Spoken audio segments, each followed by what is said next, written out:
ഒരു ചോദ്യം കൂടി എന്നോട് തന്നിട്ടുണ്ട്. അപ്പൊ ആ ചോദ്യത്തിനും കൂടി ഉത്തരം പറയാതെ കരുതും. ഒരു രാഷ്ട്രീയ നിരീക്ഷകൻ എന്ന നിലയിൽ രണ്ട് തരത്തിലുള്ള രാഷ്ട്രീയ നിരീക്ഷണമാണ് നടത്താൻ ഞാൻ ആഗ്രഹിക്കുന്നത്. ഒന്ന്, നമ്മുടെ നാടിന്റെ ഒരു പൊളിറ്റിക്സ്. രണ്ട്, പ്രവാചക ചര്യകളിലെ ഒരു നേതൃത്വ പാഠം. ഈ രണ്ട് കാര്യങ്ങളാണ്. ഒന്ന്, ഞാൻ പലപ്പോഴും ആലങ്കാരികമായി സൂചിപ്പിക്കാറുണ്ട്, നമ്മുടെ നാടിന്റെ രാഷ്ട്രീയം എന്ന് പറയുന്നത് യഥാർത്ഥത്തിൽ ഈ ഇന്ത്യൻ കൊടിയാണ്. ഹിന്ദു, ക്രിസ്ത്യൻ, മുസ്ലിം. ഏപ്രിൽ 13, 1921 നമ്മുടെ രാഷ്ട്രപിതാവ് മഹാത്മാഗാന്ധി യങ് ഇന്ത്യയിൽ എഴുതുന്നത് പോലെ മതസൗഹാർദ്ദമാണ് നമ്മുടെ രാഷ്ട്രീയം. മതസൗഹാർദ്ദവും ബഹുസ്വരതയുമാണ് നമ്മുടെ ദേശീയതയുടെ അടിസ്ഥാനം. അങ്ങനെയാണ് ഏപ്രിൽ 13, 1921 യങ് ഇന്ത്യയിൽ മഹാത്മാഗാന്ധി ഈ നിറങ്ങൾ ഇന്ത്യയിലെ മതസൗഹാർദ്ദത്തെ സൂചിപ്പിക്കുന്നതാണ് എന്ന് പറയുന്നത്. അതാണ് ഒരു രാഷ്ട്രീയ നിരീക്ഷണം. അതോടൊപ്പം പ്രവാചകന്റെ ലീഡർഷിപ്പ് എന്ന് പറയുന്ന ആസ്പെക്ട് അത് വളരെ പ്രധാനമാണ്.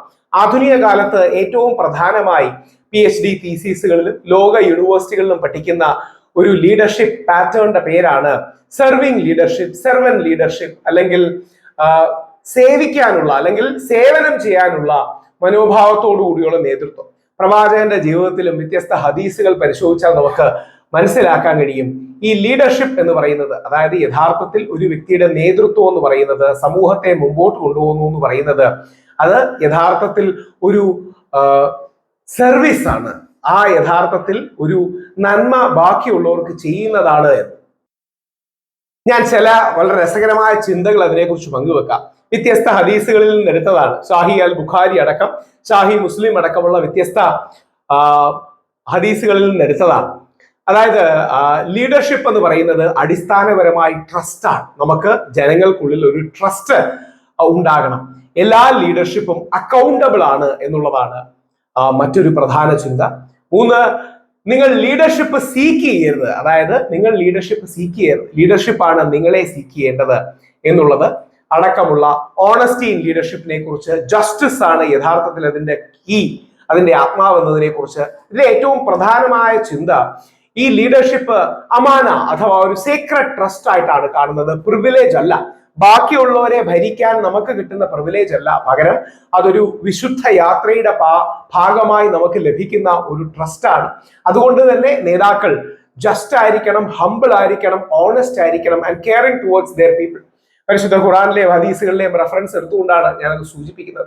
അപ്പോൾ പ്രത്യേകിച്ച് ആത്മീയ നേതൃത്വത്തിലേക്കും സാമൂഹിക നേതൃത്വത്തിലേക്കും ദാറുൽ ഹുദ യൂണിവേഴ്സിറ്റി അടക്കം മുമ്പോട്ട് വരുന്ന നമ്മുടെ മുസ്ലിം പണ്ഡിതർ, മുസ്ലിം സമൂഹത്തിലെ നേതാക്കൾ, അവര് ഈ ആത്മീയ നേതൃത്വം, സ്പിരിച്വൽ ലീഡർഷിപ്പ്, സോഷ്യൽ ലീഡർഷിപ്പ്, സാമൂഹിക നേതൃത്വം, ഈ രണ്ട് കാര്യങ്ങളിലും ഈ അടിസ്ഥാന തത്വങ്ങൾ അവ പിന്തുടരണം. എന്നാൽ മാത്രമാണ് സമൂഹത്തിൽ പോസിറ്റീവായ ചേഞ്ചസ് ഉണ്ടാകുക.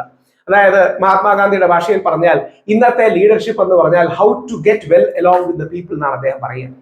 ആ രീതിയിൽ ആ ലീഡർഷിപ്പ് ആത്മീയമായ ഒരു സ്പിരിച്വൽ ഫൗണ്ടേഷൻ നമുക്കുണ്ടാകും. എന്ന് പറഞ്ഞാൽ റിലീജിയസ്, ആത്മീയം, ദൈവീകം, നിസ്വാർത്ഥം എന്ന് പറയുന്ന ഒരു തലം നമുക്കുണ്ടാകണം. അതോടൊപ്പം ഒരു സോഷ്യൽ ലീഡർഷിപ്പ് എന്ന് പറയുമ്പോൾ സമൂഹം, നമ്മുടെ സമുദായം, മുസ്ലിം അല്ലെങ്കിൽ ക്രിസ്ത്യൻ അല്ലെങ്കിൽ ഹിന്ദു സമുദായങ്ങൾ, സമുദായത്തിന്റെ സമുദായാന്തരമായ, അതായത് ബിയോണ്ട് കമ്മ്യൂണിറ്റീസ് അല്ലെങ്കിൽ ഇന്റർ കമ്മ്യൂണിറ്റി റിലേഷൻഷിപ്പ്, നമ്മുടെ നാടിന്റെ ലീഡർഷിപ്പ്, അങ്ങനെ ഒരുപാട് ചരിത്രത്തിൽ പ്രധാന ആൾക്കാർ നമുക്കുണ്ട്. അങ്ങനെയാണ് മൗലാന അബുൽ കലാം ആസാദിനെ പോലെയുള്ള പരിശുദ്ധ ഖുറാൻ പണ്ഡിതർ, ഭാരതരത്നയായിരുന്ന, ഇന്ത്യയുടെ ആദ്യ വിദ്യാഭ്യാസ മന്ത്രിയായിരുന്ന, മഹാത്മാഗാന്ധിയുടെ ആത്മമിത്രമായിരുന്ന മൗലാന ആസാദ് അടക്കം ഒരുപാട് പേരുടെ ലീഡർഷിപ്പ് ആധുനിക കാലത്ത് പരിശുദ്ധ ഖുറാനിലും പ്രവാചകൻ മുഹമ്മദ് നബി സല്ലല്ലാഹു അലൈഹി വസല്ലത്തിലും ഹദീസുകളിലും അടിസ്ഥാനപ്പെടുത്തിയാണ് നമുക്ക് കാണാൻ കഴിയും.